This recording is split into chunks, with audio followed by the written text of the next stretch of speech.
Terima kasih pemirsa, Anda masih bersama kami di Berita TV-mu. Ketimpangan regulasi antara media televisi dan media sosial menjadi sorotan di tengah pesatnya perkembangan teknologi dan informasi.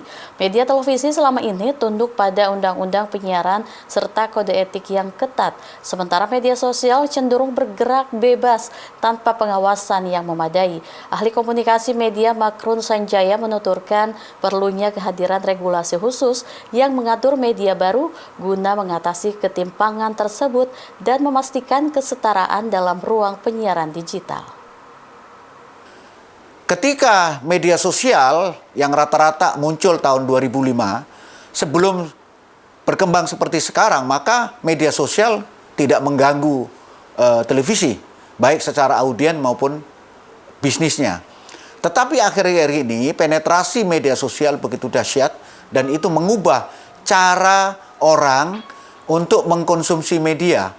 Yang tadinya media sosial hanya sebagai media pergaulan, bersosialisasi, pertemanan, dan lain-lain, sekarang ini sudah berkembang menjadi media bisnis, media saluran utama hiburan, dan media cara untuk mencari informasi.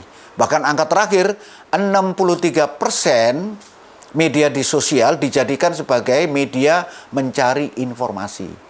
Nah, tetapi di balik itu semua, kenapa kok terjadi pergeseran yang tidak terbendung? Bahkan kekhawatiran dari para pelaku industri televisi, ini kalau dibiarkan dan tidak dilakukan intervensi, tidak ada politik pengelolaan aspek regulasi media, maka ini bisa menyebabkan kerugian yang bisa merusak komunikasi, media komunikasi yang ada di Indonesia. Kenapa? Karena kenyataannya sampai hari ini media sosial dengan segala persoalannya itu tidak atau belum adanya regulasi atau aturan yang sebagaimana diberlakukan kepada media arus utama televisi. Jadi tidak ada lapangan permainan yang seimbang, playing field yang seimbang. Jadi terjadi hubungan ketidaksetaraan. Sejauh ini masih bebas. Kita lihat memang karakter media sosial seperti yang penelitian para ahli itu mengandung dua aspek. Yang pertama adalah dark side dan bright side. Ketika disebutkan dark side atau sisi gelap, maka banyak konten-konten yang bermasalah. Bahkan hari ini saya tadi menemukan konten-konten yang sifatnya itu fitnah ya, hoax, lebih dari hoax ya, fake ya, berita-berita palsu.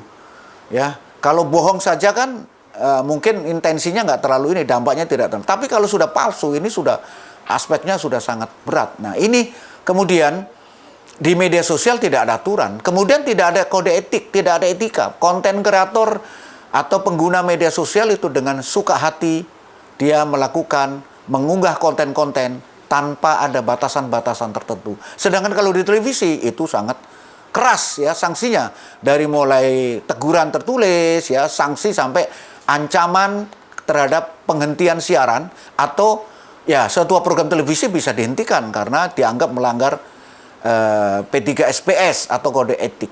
Tetapi di media sosial siapa yang mengatur? Untuk itu perlu segeranya keadilan dalam bidang regulasi. Nah, ini ada harapan baru, saat ini sedang diupayakan untuk revisi undang-undang penyiaran yang sudah berlangsung 20 tahun lebih, dan setiap kali diadakan revisi, upaya revisi dari periode berkali-kali di DPR sana gagal, dan insya Allah mudah-mudahan revisi kali ini berhasil dan memasukkan unsur bagaimana media sosial juga diregulasi dan nanti berada diawasi oleh lembaga tertentu. Yang sementara ini ya kalau menyangkut undang-undang penyiaran, kalau memang nanti platform media sosial yang menyampaikan atau dengan konten audiovisual bisa diatur ke KPI ya, kenapa tidak? Cuma dalam hal ini perlu hati-hati juga, jangan sampai terjadi semacam restriksi yang berlebihan seperti yang dialami oleh industri penyiaran, di mana KPI terlalu ketat mengawasi. Inilah yang menimbulkan salah satunya ketidaksetaraan.